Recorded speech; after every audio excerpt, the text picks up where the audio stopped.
Hello, good afternoon, and welcome to today's The Double 15 Minutes with me, Rupa. And Bally's just joined us. Hi, Bally, how are you?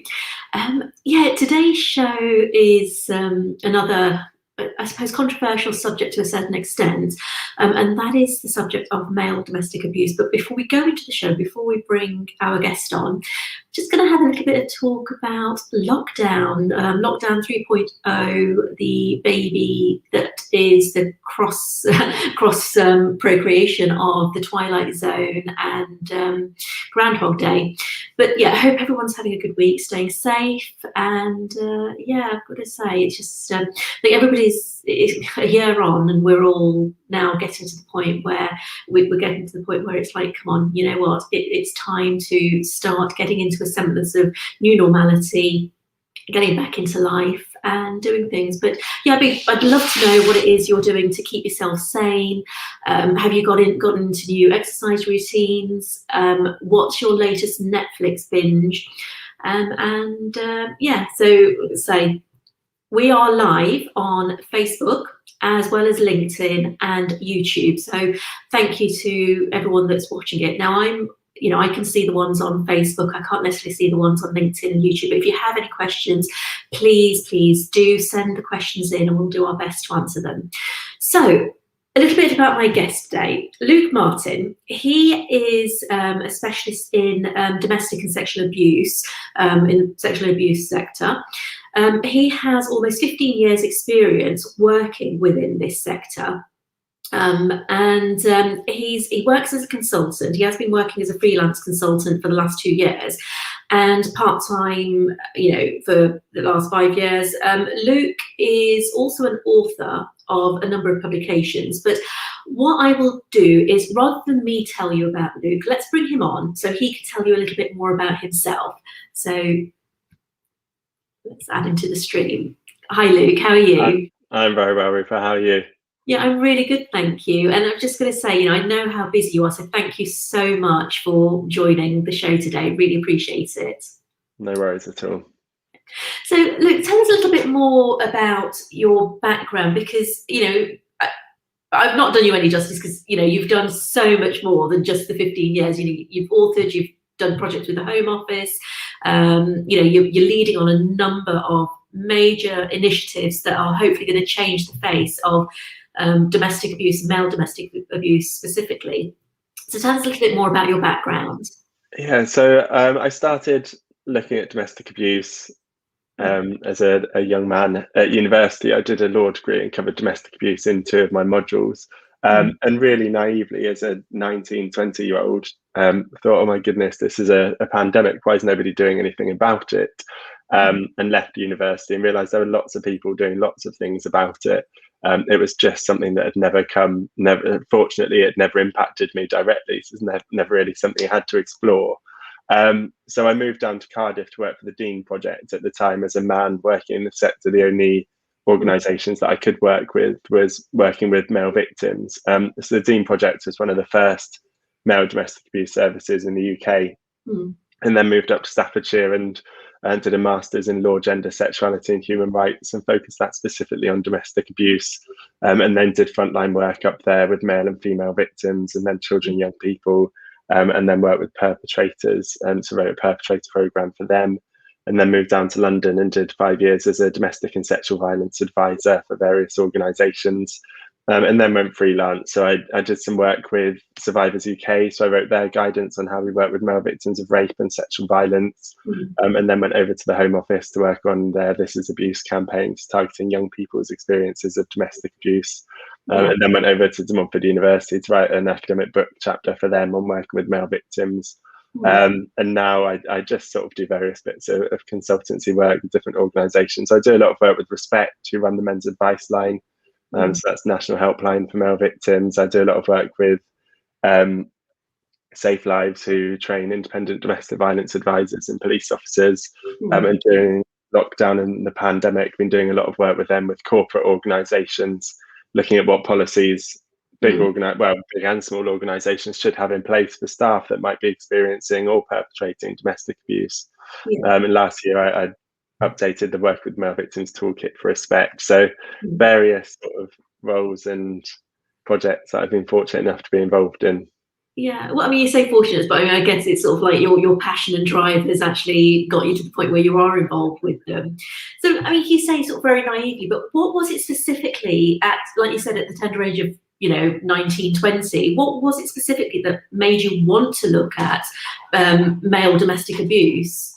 So I think it was more domestic abuse generally. So we in lectures we were being told 1 in 3 women, 1 in 6 men will experience domestic abuse in their lifetime. And I was thinking about my friends, my family, colleagues, people around me, that actually it's going to impact everybody and anybody.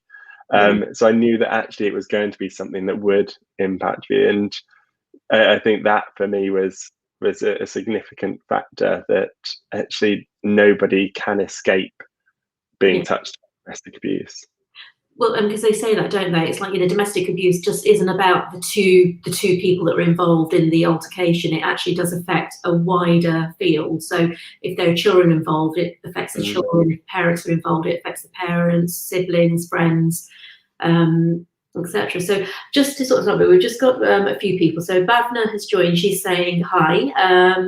So Bhavna's joined us, Chandra Bhagaita's joined us, Raj Patel has joined us as well. So thank you guys for joining us and watching the show.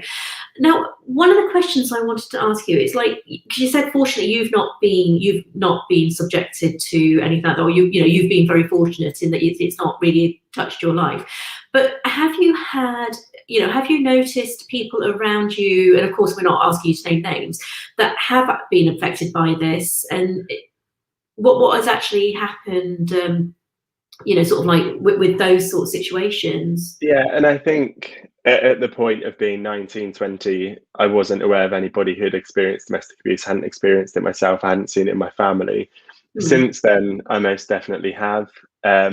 It's something that I see quite a lot. I see it a lot with friends. I get a lot of friends contacting me saying, now you're talking openly about domestic abuse, I can reflect on my own relationships. I've had people come to me, ask me to help them with non-molestation orders and give them advice around what they can and can't do. It's a little bit more challenging when we have people close to us coming forward, because actually we sort of, this writing mechanism kicks in where we want to fix things and we want to make things better immediately, and that's not how we work with clients who are experiencing domestic abuse. Yeah, well, because it's sort of like so embedded, isn't it? The sort of like the level of abuse, the mental sort of like trauma. So we've had Bally asking a question, and we were going to get to this, but she says, why don't men disclose when they're being abused? Now, we earlier, before we came on live, we were talking about some facts and figures, and the Office of National Statistics have said there's approximately 757,000 men that have reported cases of abuse. But there are, I think it's man.org that actually said that actually 50% of male domestic abuse victims don't ever report. So that number of 757 actually could be twice the amount. So what is it? Why don't men come forward, or why don't more men come forward? So I think across the board, when we think about domestic abuse, it's still very much a taboo subject. I genuinely don't feel that we can put the correct statistic on how many people experience domestic abuse, because a huge number, regardless of gender, won't ever report. And our figures are always quite skewed. For men, there's this underlying notion of masculinity, toxic masculinity, perceived toxic masculinity, or harmful masculinity. Some organizations refer to it as that. Actually, as a society, whether it's the media, in sport, in education, in politics, we're told that you need to be strong, you need to be a protector, a provider. And there's this challenge to that if somebody's experiencing domestic abuse. And ultimately, you can still be those roles whilst experiencing domestic abuse. But it does become hugely challenging. And we think about what it means to be a man, or that societal perception. And we think about those roles that we see men taking. And actually, if I were to put a uniform on this societal perception of what a man should be, it'd probably be a police officer or somebody sort of that status. So actually, if I feel like my masculinity or my identity of being a man is being questioned, Mm. am I going to go to this institution which almost embodies patriarchy and potentially misogyny? And I know we've come a long way with how the police work around domestic abuse. I've worked with police officers that have done incredible work around male victims. But I think there's still that societal mentality of what the police is, and not necessarily understanding the shift that's taken place there. Yeah, I completely agree with you, because I mean, then you've got sort of like I suppose the ethnic issues as well, because you've got certain cultures that are going to be far more misogynistic and patriarchal than other cultures. And I know, like we were talking about, sort of like culture-based, violence or abuse as well. So what Bally's actually asking is, how can she, because she's training as a counsellor, how can she help a male adult heal after disclosing that they have been abused? I mean, actually, before we go go into that, should we talk about we've said why men are not necessarily coming forward, but what is the step-by-step process of a man actually understanding when, I mean, we know that when it's physical abuse, but what about the emotional abuse, and what are the steps that a man can take to actually come forward with, with sort of like I suppose, the issues that he's facing? So there's loads of different routes, and as domestic abuse practitioners, we generally talk about being client-led. So we look at what that disclosure and what journey that person wants to go on. So we work with them rather than do things to them to make them make certain choices. So that initial disclosure, often, so on the men's advice line, there are other national male victims helplines as well, but we'll talk somebody through their options, what's available for them, listen to them, believe them, link them in with specialist services. What we often see is that men more commonly want to access practical support. So it's generally around legal remedies, housing, contact with their children, rather than that longer term emotional support. And it becomes a bit of a chicken and egg notion, because there's very little recovery work out there for male victims. So where we have things like the recovery toolkit or the freedom program for women who have experienced domestic abuse, I'm just in the pilot stages of developing a recovery program for men who have experienced domestic abuse, because there's a huge gap there. But we far less commonly see men accessing emotional support because it's not necessarily as readily available, but it won't be readily available until we can evidence that there's a need for it. And it becomes this sort of cyclical notion of what comes first. So a majority of men and women won't ever report to the police. I know that around 1 in 5 people who are experiencing abuse will ever report, which is significantly low. So one of the things that comes up quite a lot when we're working with men who have experienced abuse is this fear that, first of all, that they won't be believed by professionals, might be counter allegations, but significantly it's around losing contact with their children.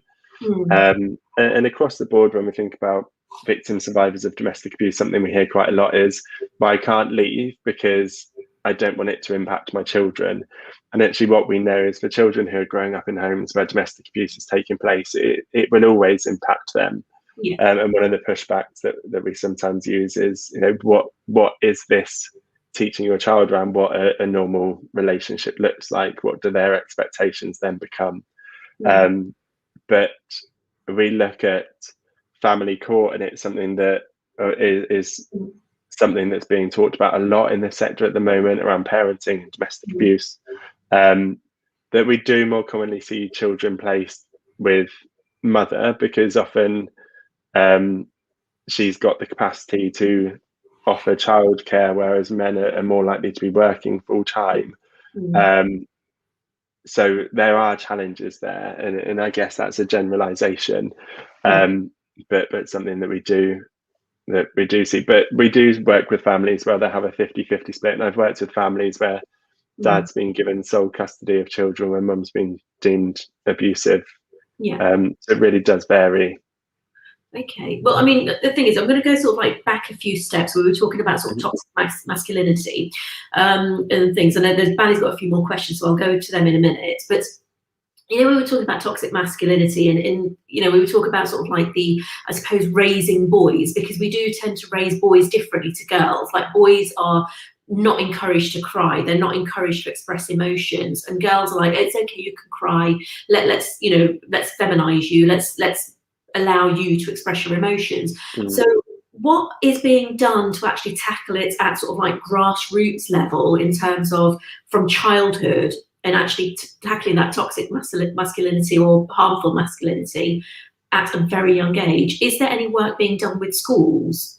There is more, and I think with the domestic abuse bill going through Parliament, hopefully by April this year, what we're going to see is a requirement for schools to be delivering healthy relationships education. And I think part of that will explore some of this dynamics around men and masculinity.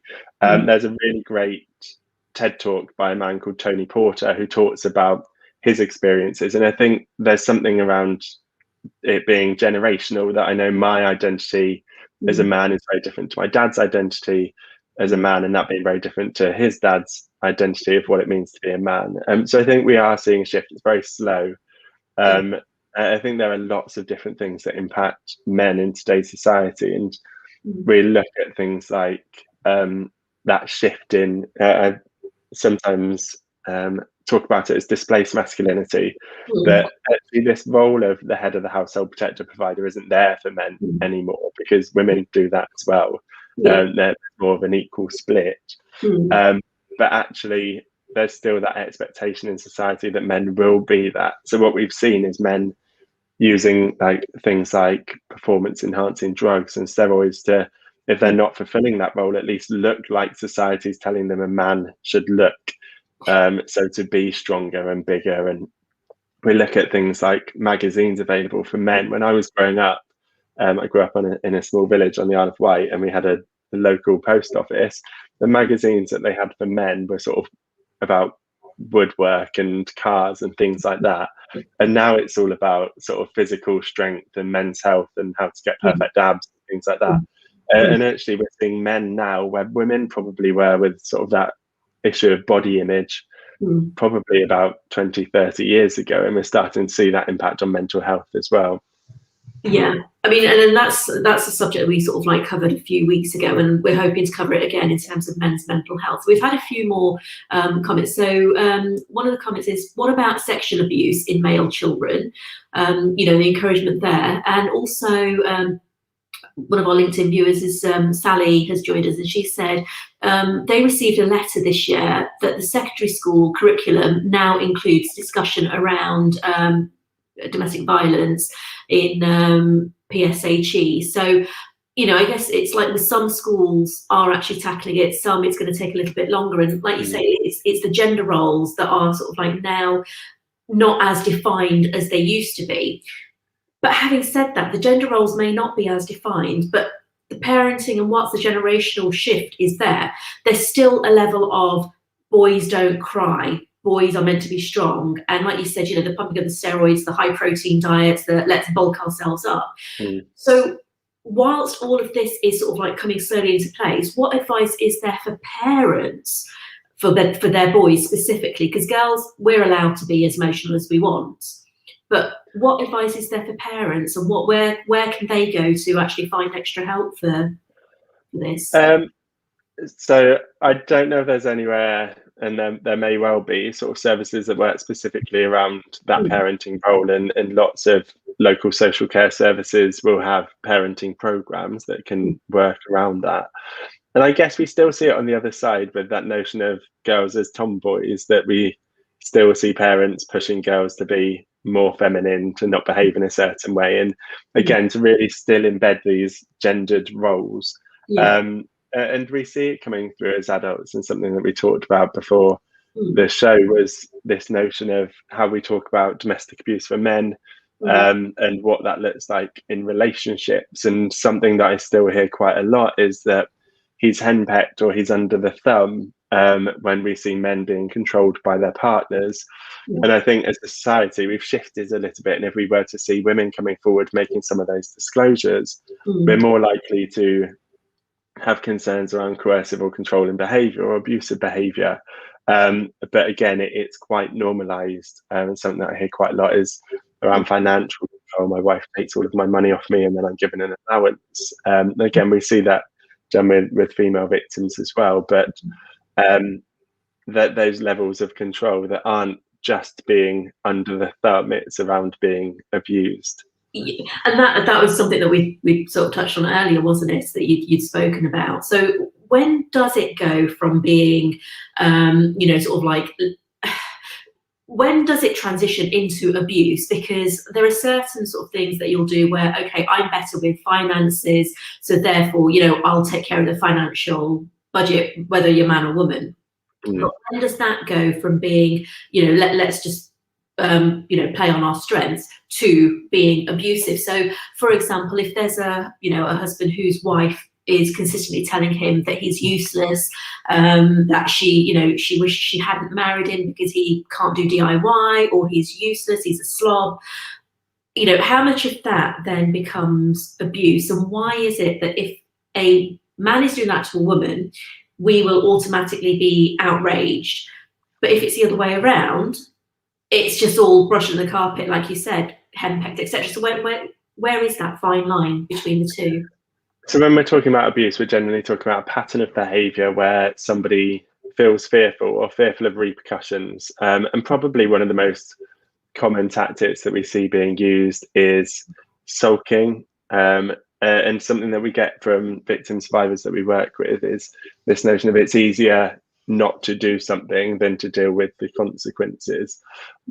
What we generally explore is this impact on somebody's physical and emotional well-being. So if you're being put down to a point where, when we talk about coercive control, we're talking about a drip effect of eroding somebody's self-worth, self-identity, confidence. And when we're looking at these put downs in a relationship, that we're generally going to start to see that impact on somebody's mental health and well-being. And we talk about this notion of unhealthy relationships. So we all do things in our relationships that we might not be proud of. We might raise our voice. We might say something that's we might swear at our partner, or sort of bring something up that they've made a disclosure about in the past that we know is going to cause them some kind of harm. And that's not okay. But what we're looking at is whether our partner feels afraid, and whether we're using those behaviors to get power and control over that person. And hopefully you're not, you might swear when your partner's driving in an erratic way because you feel afraid of an accident, but that's very different to somebody using abusive behaviors. So when we think about financial control, it might be that, I pay all of the bills out of my account because I might earn more than my partner, or because the bills are already set up in my name. And if I had a dry spell with consultancy, then that might change and bills might come out of my partner's account. That we see that movement when we think about these norms in relationships. When we think about rules that are set by somebody that's abusive, what we're talking about is a very rigid set of rules, and often they're obeyed by one person and set by the other, and the person who's setting those rules doesn't have to obey by them. So that dynamic's very different. It's the controlling aspect as well, like you were saying. I mean, I know that we worked with a colleague, this is a while ago, whose husband controlled the money all the time, to the point where, for some reason at 3 o'clock in the morning, he was going through their credit card statements and she'd spent £2, and he actually woke her up to ask her why she'd spent the £2 and where. So it's, I suppose, that reversed as well for women. So we've had Kiki joining us, and he's actually saying that it's a very very relevant topic, and he's pleased to see domestic violence against men being discussed. Now, one of the things that, part of your bio is like, you've worked quite closely, or you've been working with the LGBT community. So what Kiki's saying, it's very relevant, sort of like DV is very relevant within gay relationships. Now, I mean, obviously, sort of like, how does that develop? Is that a a control thing? Do you find that it's more psychological? Is it physical, or both? Or is there just no set pattern? There's no set pattern, and nobody's experiences of domestic abuse will be the same as somebody else's. When we think about domestic abuse in LGBT plus communities or same-sex relationships, our research tells us that around 1 in 3 same-sex relationships will be abusive, which puts it at the same statistic as women's experiences, heterosexual women's experiences of domestic abuse. But we don't see a huge amount of reporting or LGBT plus people accessing domestic abuse services, or their cases being heard at multi-agency risk assessment conferences. And our research tells us that somewhere between 1 in 10 or 1 in 15 people will identify as LGBT plus. And it's just a cohort of clients or victim survivors that we're not engaging with. And historically, we've referred to client groups as hard to reach. And client groups aren't hard to reach. They're there in our communities, live in our buildings, on our streets. So what we're often talking about now is seldom heard communities. So those whose voices we're struggling to amplify. And whether that's working with BME clients. I live in Brighton, and we've got a huge Romani Gypsy traveller community. And again, it's sort of these small pockets of client groups that we're struggling to engage with, and we need to sort of rethink how we might work with these services. Yeah, and the thing is like you say, sort of like you know, the seldom heard groups. Now, with all this sort of like the recent sort of like, you know, publication Pride and all of the sort of like, you know, there's been a real big movement towards greater support for the LGBTQ you know, plus community. What is it, do you think, you know, in your opinion, that is actually stopping them from coming forward with the incidents of domestic abuse? I think it's often about us making services accessible. That I know domestic abuse services that I've worked with, it's just been assumed that LGBT clients would know that the service is for them, that actually they're branded as gendered services. The imagery that they use in their leaflets on their websites often depict women experiencing abuse from men, and not really diversifying from that. So actually a lot of these services aren't going to be LGBT inclusive. I think it's something that sometimes normalized. We talk about domestic abuse as this imbalance of power, and we see people choosing to use abusive behaviors, saying we're 2 men, we're 2 women, and therefore there's no imbalance of power, because there's that belief that it sits around gender when it doesn't. I think about things like Broken Rainbow ran the National LGBT Domestic Abuse Helpline, and that folded a couple of years ago now. There's another organisation called Pace Health in London, which was an LGBT domestic abuse service, and they folded. So there's something about provision. I'm really lucky in my local area that my local domestic abuse service has got a wealth of provision, and it's got a specific BME service, it's got a specific older person service, it's got a specific LGBT service. And it's around choice, because we might have a client that's an older BME LGBT person, and they might not want to access a service around a specific identity. We think about sort of intersectionality, that people hold so many different identities, that sometimes we might even go too broad and say, well, you know, there's all of these services, but you have to choose which one suits your needs most, rather than collaborative working. Yeah, and I completely agree with you in terms of, you know, when you're saying about sort of like the imagery used, because when I was searching for images to use, you know, for the advertising for this show, literally, if I came across 100 pictures, probably 3 were male victims. I don't think I saw any LGBTQ imagery. And I guess it's just sort of like trying to find, sort of change that perception, isn't it? To say actually the service is for everyone. It's a fully inclusive service. So we've had a few more comments. So Bhavna saying, thank you, Luke. Your explanations have highlighted experiences of a few people she knows, and she can replay this to them to give them realizations as to what is okay and what is not. So you were talking about sort of like the different communities. You know, we've got the BAME, you've got the LGBTQ, you know, and even with the BAME community, you've got the Asians, you've got the Africans, you've got the Caribbean, you know, because even with them, you've got your sort of like little sections. statistically, which ethnic group is more likely, in terms of the male side of things, which ethnic group is more likely to come forward than the others, and which ones do we still need to work on to actually get them to come forward? But it's not really something that I've explored. So prior to living in Brighton, I lived in London, and I lived in Southwark. So I did a lot of work with generally Black African, Black Caribbean clients. And what I saw working with those men is that their immigration status was something that was used against them a lot. And we've got the destitute domestic violence concession. So if you've been brought to the UK on a spousal visa, and you're experiencing domestic abuse, you can make an application for the destitute domestic violence concession to entitle you to 3 months worth of benefits. Well, ideally, you'd make an application for indefinite leave or decide what you wanted to do next. Every client group is going to have very different experiences. And we see domestic abuse is tailored. It's tailored by the perpetrator as a way to continue to abuse a victim. Which is why we see everybody's experiences being different.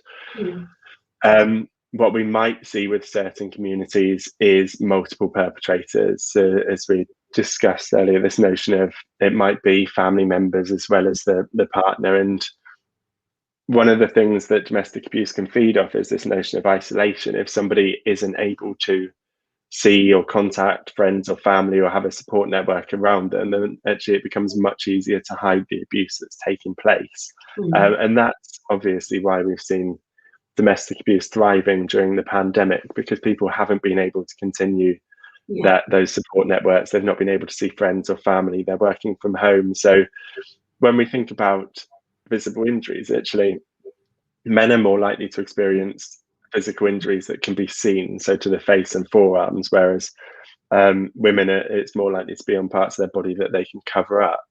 That actually, if we're doing video calls and video meetings, we're seeing clients not sort of turning their cameras off or saying it's not working or it's slowing down their internet speed. So it becomes really easy to cover up a lot of these injuries.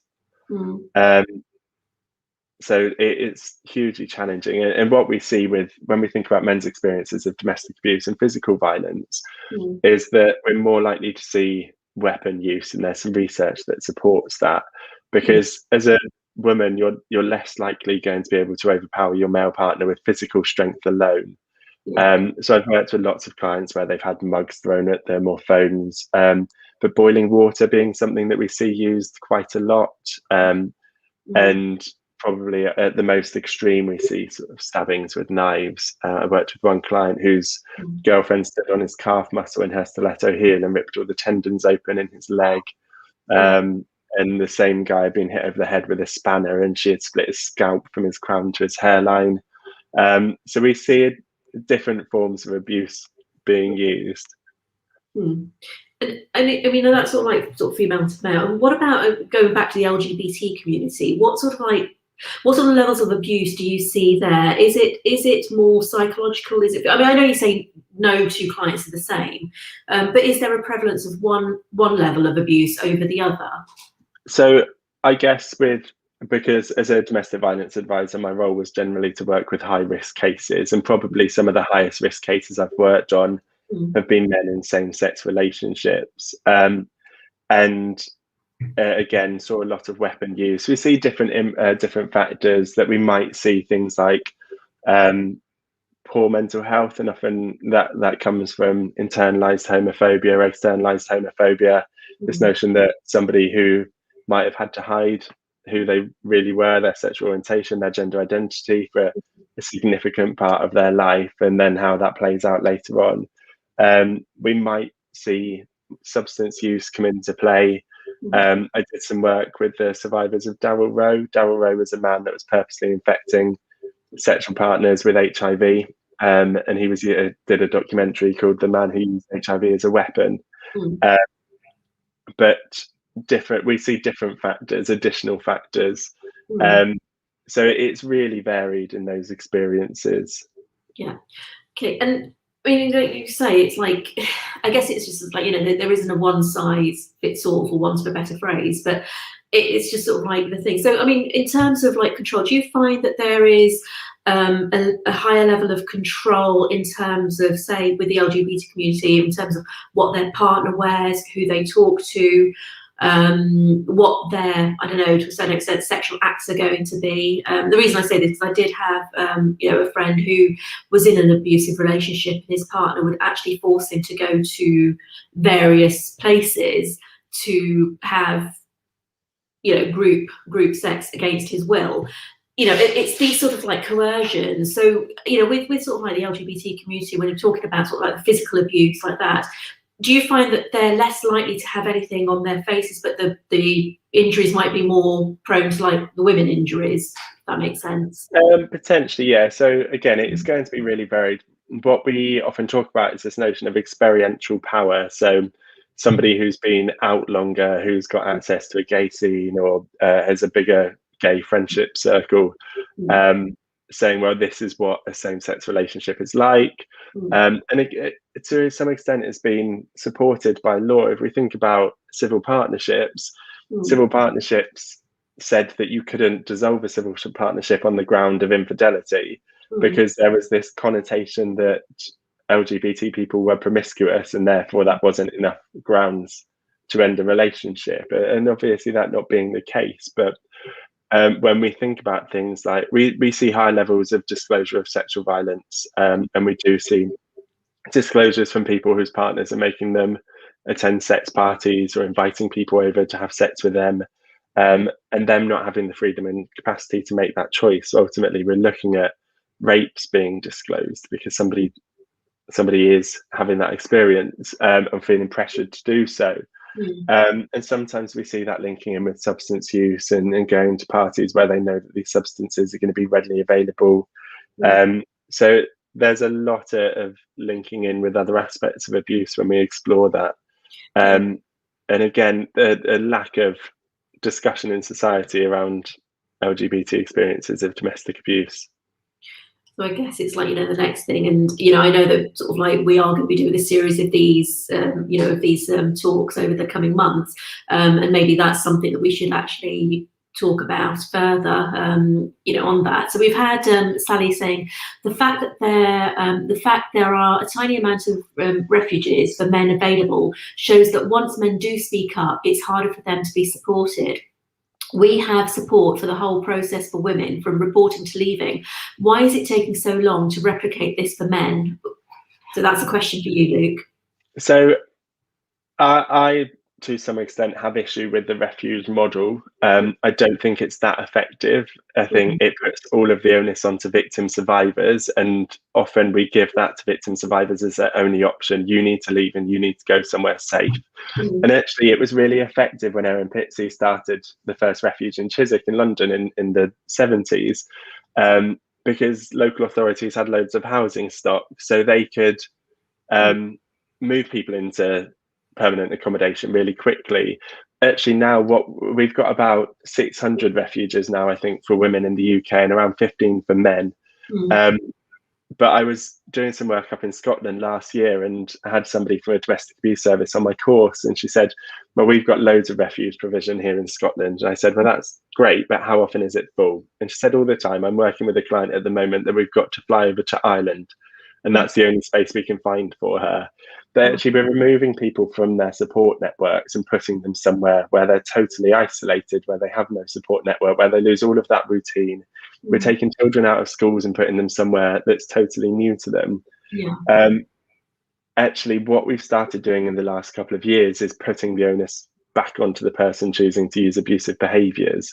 So we've got our domestic violence protection orders and protection notices, where we can remove a perpetrator from a property for up to 28 days. And the idea is that we can then support the victim to get an occupation order so that they can remain in that property and the perpetrator is not allowed to return, which actually keeps the victim survivor in their own home. They don't have to lose their possessions, their belongings, their pets, their routine, their jobs, and puts the onus back on the perpetrator. And there's a great pilot working in London at the moment where perpetrators during these 28 days are being put into accommodation where they've worked with quite intensively around their abusive behaviour. So we're, again, putting that onus back on perpetrators.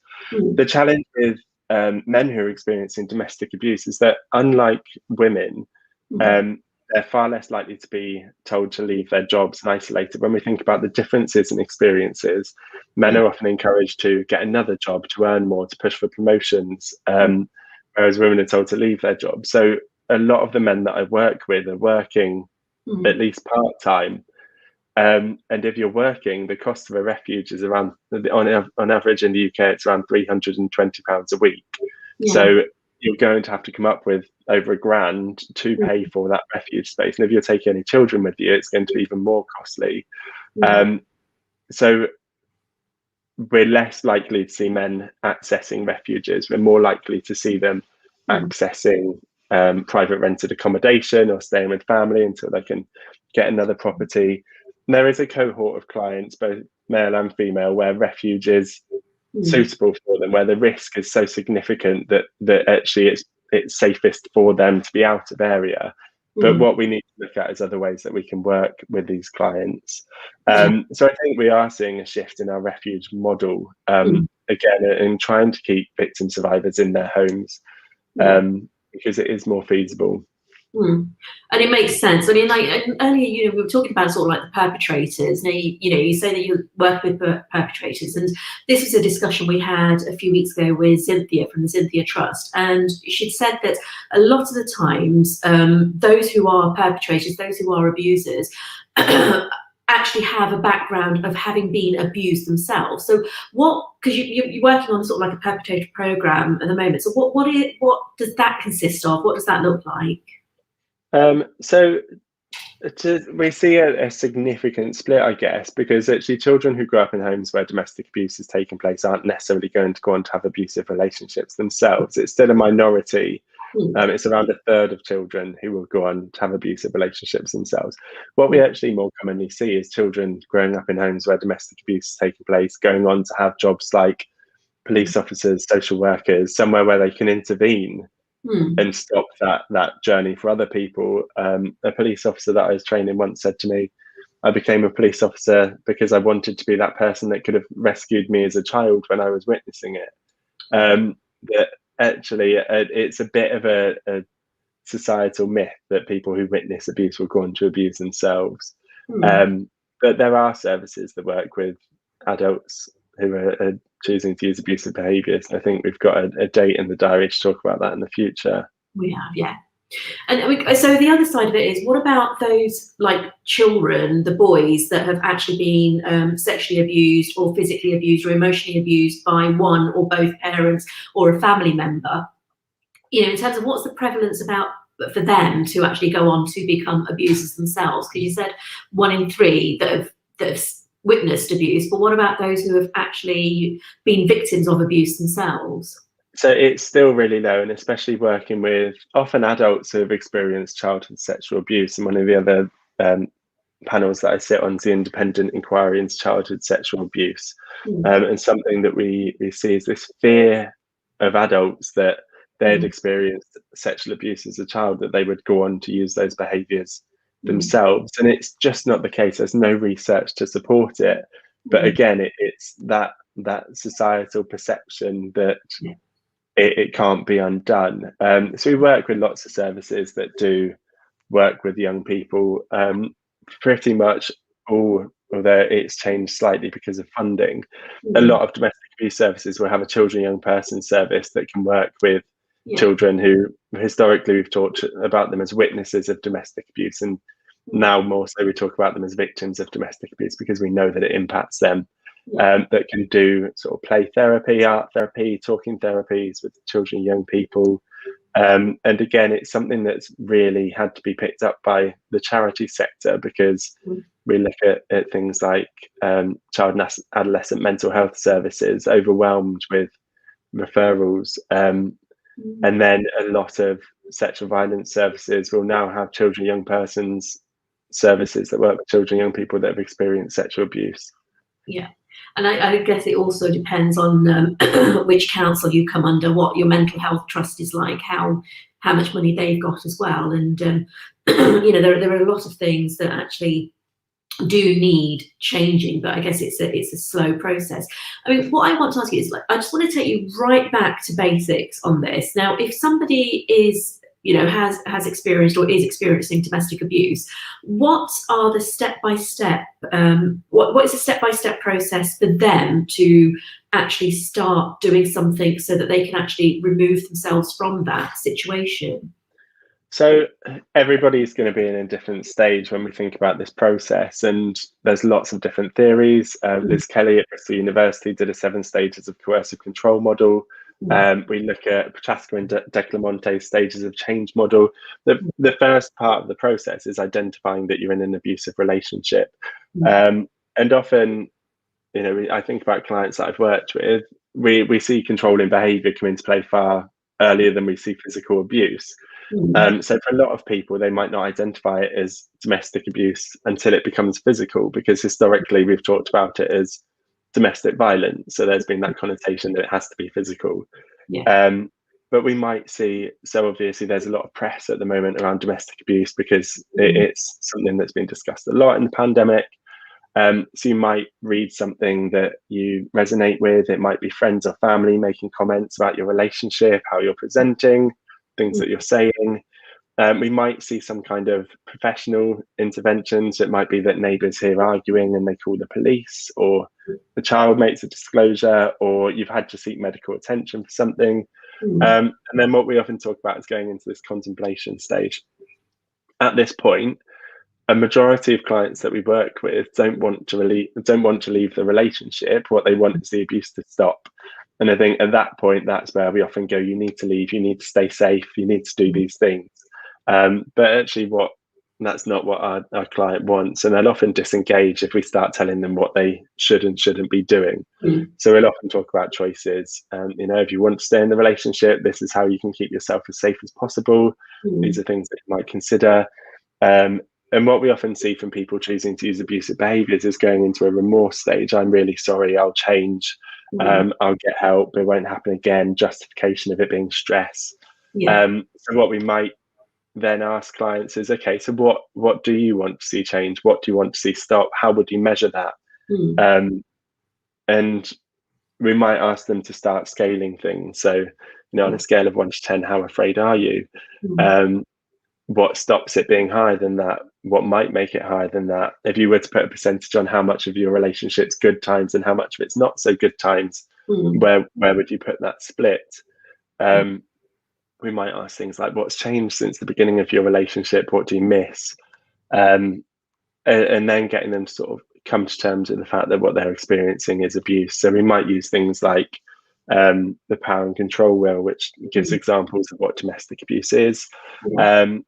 And then, as I say, talking about what they want to happen next. So what we then might start to talk about is, if you stay in the relationship, how you can keep safe in the home.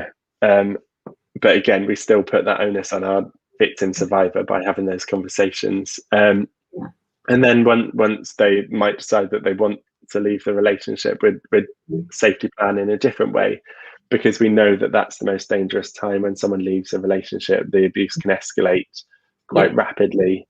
So again, if there is a significant risk, we might talk about refuge, we might talk about safe places to go.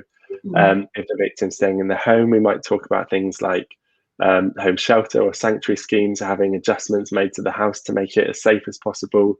And we want them to link in with specialist services. So most areas in the UK now have got a service that works with male victims of domestic abuse. So again, nobody in those services is going to make somebody do something they don't want to do, but they can work with that person to stay as safe as possible, and to manage some of that risk and talk them through options. If they do decide they want to report to the police, they can support with that. If they do go to court, then they can support with that. So there are lots of options. But as we've already discussed, the majority of people won't want to report their partner, ex-partner, to the police, which is understandable. What they might talk about is other civil remedies, so non-molestation orders and occupation orders that can keep somebody a little bit safer. And I guess something that we see quite a lot, and we've had probably an escalation in reporting over the last decade, is adolescent or adult child parent violence. So you might see parents experiencing abuse from either teenagers or adult children. And we see even lower reporting figures of that because parents don't want to criminalise their children. Yeah. And it's, well, I guess it's sort of, and also with that is, yeah, you don't want to criminalise your children, but it's also, well, it's a difficult one, isn't it? Because you also feel that you failed as a parent if your child is abusing you.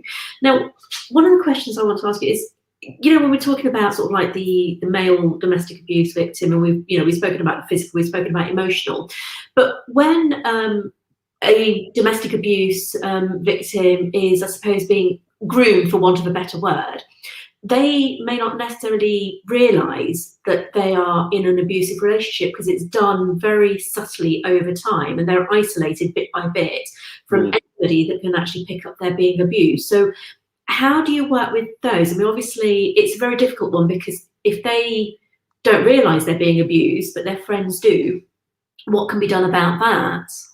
So we generally have conversations in those stages around consequences and changes in behaviour. So you might say, so what has changed since before the relationship? Tell me what a normal day looked like before you met your partner, or a normal weekend. Tell me what a weekend looks like now. And what we're trying to do is elicit that controlling behaviour and that change in routine. So we might ask questions like, you know, what happens if you decide that you want to go and meet your friend for a drink or for a walk, or you want to go and do something with them? And something that quite often comes up is, I don't anymore because my partner will sulk or shout at me or make me feel guilty for it, or we don't get to spend much time together. So we sort of maximize the time that we do have. And then, as you say, in those early stages, it's going to be really subtle. So it's trying to draw out some of those subtle controlling behaviours. And we can become quite blind to it in our own relationship. So we can reflect back to people. So what might it be like if one of your friends told you that this was happening, that their partner was making them feel bad for seeing their friends or family? What kind of advice would you give to them? So it's that exploration of changes in behaviour. And in those early stages of our healthy relationships, we kind of throw our friends and family out of the window and invest time in that new partner because it's exciting and it's something that we want to explore, and we're really enjoying spending time with that person. But when we think about our healthy relationships, we then introduce our friends and family to our partner, and we spend time with them together, or healthy time alone. And when we think about our abusive relationships, what we see is that isolation continuing. And that's just it, isn't it? Because if a person is actually being isolated without understanding they're being isolated, it's where do they go? How do they take the next step forward? Now, one of the things, it's like, you know, because you've done some work, you know, with the Home Office. Can you just tell us a little bit more about that project? So I've done a couple of projects. I did a project called This Is Abuse. So that tied in with Hollyoaks and MTV. And was talking about young people's experiences of domestic abuse, and helping young people recognise that they're in abusive relationships. Another project that I did was Home Office funded, and was looking at national standards on working with male victims of domestic abuse, and trying to have a level of professionalism that organisations had to work towards in their offer to men who are experiencing abuse. And that brought up quite a lot. And what came from that is things like that a majority of our men that come into services are working full time, and they're working 9 to 5, as are a lot of women who access domestic abuse services. But our domestic abuse services are generally only available Monday to Friday, 9 to 5. So there's a whole cohort of clients that can't access services. And we think about national helplines. The Men's Advice Line now runs 9 till 8, Monday to Friday.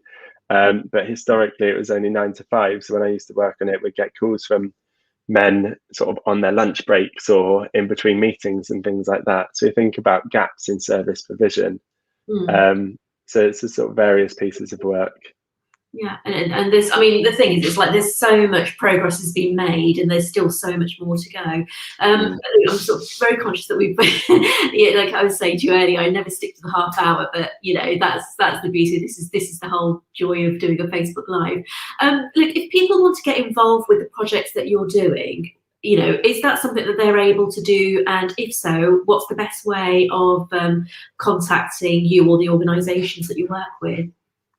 So a majority of the work that I do by myself, I'm brought in by organisations. All of these organisations will have their own websites. The Men's Advice Line sits under Respect. Their websites, respect.uk.net. Safe Lives is a governing service. Their website, safelives.org.uk. I've got my own website. My company's Martin Training and Consultancy. So people get in contact with me. A majority of the work that I do now is training, and then I pilot pieces of work that I'm working on. So as I say, at the moment I'm piloting a recovery program for male victims.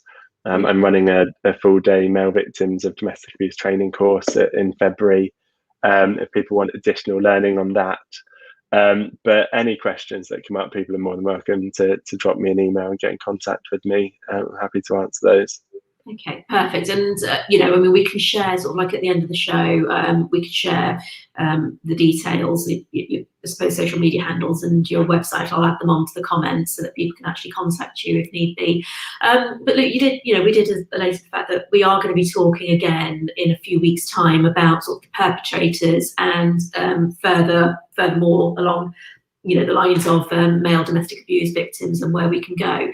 So, is there anything else that, there's so much, this subject area is so huge, isn't it? Is there anything else that we as sort of like the lay public could actually look out for, for our friends and families? What sort of like signs can we look out for? You said sort of like, the behaviours, what they say, sort of like have they stopped coming out with you? Is there anything else that we can do or we can look out for if they don't have the, I suppose, the not courage isn't the right word, if they're too scared to come forward themselves, what can we do? I think it's, for us as sort of a general public, it's around asking those difficult questions and getting comfortable with asking those difficult questions. That it's something that's come up in a lot of the consultancy work I've been doing recently. Professionals going, I feel uncomfortable asking a colleague if they're experiencing domestic abuse. But really, how do you think they're feeling in that abusive relationship and not feeling able to ask for help, or being able to disclose what they're experiencing? So it might be things as simple as, how are you doing? How's your relationship? How have things been with your partner? How are things at home? You don't seem like yourself. You seem stressed, upset. You look like you've lost weight. That you look tired. How are things at home? So just asking some of those questions to start those conversations is really key. And you can ask people outright. You might say to somebody, "What you're telling me about your partner sounds abusive. Do you feel afraid of them, or do you feel like you might be in an abusive relationship?" By asking those questions, nobody's going to make a disclosure until they feel ready to do so.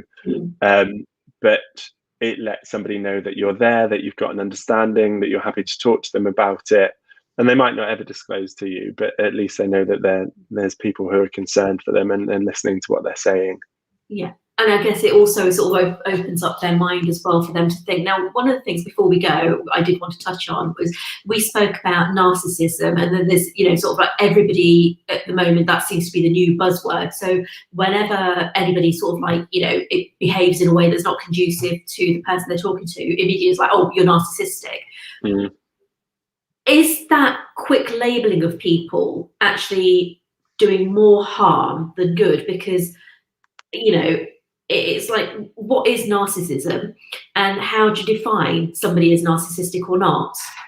Yeah, it's hugely challenging, and a lot of people that we speak with will say my partner's not a narcissist. I've Googled and I think they've got narcissist personality disorder, and they kind of push back. Have you got a medical qualification? The challenge is that what we look for is a justification as to why somebody might behave in a certain way. And probably 10 years ago, it was borderline personality disorder, that all the clients were given a borderline personality disorder diagnosis.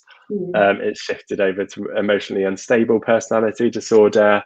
Now we see narcissistic personality disorder. That the characteristics that make up some of these mental health conditions have similarities to somebody who's choosing to use abusive behaviours. But what we're looking at is that for a majority of the perpetrators that we're working with, it's a choice. They're choosing to use abusive behaviour. It's got nothing to do with any personality disorder or any mental health diagnoses. So it's not very helpful. But what we want to say as a human race is, I can't believe that somebody is intrinsically choosing to use abusive behaviour. So we look for a justification for it. But yeah, it's something a lot of people are Googling narcissism and sort of linking it in. And actually, a lot of the characteristics is something that we might have as healthy human beings that don't sit under diagnoses. But it's quite easy to manipulate some of these mental health diagnoses to fit a certain situation. And I think that's what's happening sort of like throughout the whole sort of like mental health arena though, isn't it? Because, there was this, all of a sudden there was a raise in sort of like, being on the spectrum, and then ADHD was being branded around. So, as soon as you had a child that was difficult, oh, well, he's got ADHD or she's got ADHD. And actually that child may just be, a far more sort of intellectual than his or her classmates. And so therefore in class is getting very bored because I remember when I was teaching out in Italy, I had one student, Marta, and she'd like come in and she'd throw her bag on the table and crawl around the table. She was, I think, 9 or something. So it wasn't behaviour that you'd expect a 9-year-old to have, but actually it came down to the fact that her level of intelligence was like 3 grades higher than the class she'd been put into. So she'd come in and she'd be completely bored, and so she exhibited disruptive behaviour. And I think that's the one thing. It's like, it's trying to remove the labels and look at what the behaviour is and how it's affecting you, because we all have narcissistic tendencies. We all have tendencies to sometimes be a little bit self-absorbed, but that doesn't mean we're narcissists. So it's just trying to find the balance, isn't it, really? Yeah, and we see a lot of misdiagnoses when there's been a childhood trauma, and there's a big piece of research on adverse childhood experiences. There's an American psychologist called Dr. Bruce Perry who published a book called The Boy Who Was Raised as a Dog, and what he looks at is the impact of trauma on and how that feeds into adults' presentations. But really fascinating. So we see lots of misdiagnoses of childhood trauma as these behavioural conditions, and ADHD being probably one of the most common ones. So yeah, it's difficult. Yeah, it is. And actually, it's funny you mention that book, because I do have that book on my bedside table, and it is, I sort of dip into it because it's quite a heavy read for at night time. So I sort of dip in and out of it. But it's, the case studies, some of the case studies are absolutely fascinating and heartbreaking as well. But look, thank you so much. This has been such an interesting conversation, and like I said, I think I could talk to you for hours on this, because there's still, we've literally touched sort of like the tiniest tip of the iceberg, haven't we, really, with this? So just say thank you so much, and we'll share your website, we'll share the information if people want to get involved. I mean, are there any last words that you want to give to the audience or people watching? I think for just when we think about men experiencing domestic abuse, that it is still something that's not talked about. There will be people in your lives who are or have experienced domestic abuse and haven't felt able to come forward and make a disclosure. So trying to remove some of the stigma around what it is to be a man, what it is to come forward and speak about your experiences of abuse. And I guess to manage some of the normalizing of this notion of men being controlled and under the thumb and henpecked, and starting to ask the same questions that we might ask of a woman who were reporting similar things. Yeah, and and that's great advice. So yeah, like you said, you're back on the show towards the 21st of Feb, isn't it? I think we're going to be doing another show on domestic abuse and looking at sort of like the next steps and what we can do. But for now, thank you so much. It's been absolutely fascinating talking to you, and I can't wait to see sort of like where your projects go next. And thank you. Great, thank you, Rupa. Thanks. I will let you go to enjoy the rest of your day, and I'm just going to tell the audience what we're doing next week. Thanks. Take care. You too. Bye-bye. Take care. Bye. So yeah, that was Luke Martin. Fascinating man to talk to. I think the work he's done, I think he was very humble about what he's actually done. He's done a hell of a lot more. I mean, he is also a guest lecturer for Goldsmiths University on their MA Understanding Domestic Violence and Sexual Abuse course. You know, he's doing a lot of work, and this is something that is so important. So thank you all for watching. You know, I think it is one of those subject areas that we really do need to be sharing further afield, and let's talk about the elephant in the room. Let's look out for the men in our lives and let them know it's safe for them to talk to us if they are in situations like this. So next week, I'm back next week with another brilliant guest called Raj Moda. Now, Raj is a chartered financial planner and financial coach. And next week, we're going to be talking money, and you know, the fact that money makes the world go around. So what is your financial health looking like? Have you found that you've got yourself stuck in a pattern of money in, money out, money in, money out, or where you paid your debts off and then, you know, you're fine for a few weeks and then all of a sudden your debts go up again? So join us next week, because Raj is going to be talking us through financial planning for wherever we are in terms of our income, whether that's, you know, being furloughed at this point, whether that's, you know, to a point where we need to make what money we've got work for us, how we can make it work for us. And yeah, just to sort of like look at our financial health checks. So yeah, I'm looking forward to that conversation next week. But today, yeah, Luke, amazing man. Really enjoyed my conversation with him, and he will be back on the 21st of Feb, because we're going to be doing a series of these talks on male domestic abuse, because, you know, as Kiki had said earlier, it's a subject area that really does need to be talked about. So for now, I'm going to say thank you all. Thank you all for watching. Please, you know, like I say, like, share as far afield as you can, because let's get this conversation going. Let's get as many people involved, and let's start moving things forward so that actually we can start reducing the numbers of people who are living, you know, under the threat of domestic abuse and domestic violence. So that's it. That's me done for today. Thank you all. As always, really appreciate your support. And like I said, now we are live on Facebook, LinkedIn, and YouTube. So there's 3 ways you can catch us. You can always watch this back as well. Share, follow, please keep supporting, and I will see you all next week. So ciao for now. Mwah.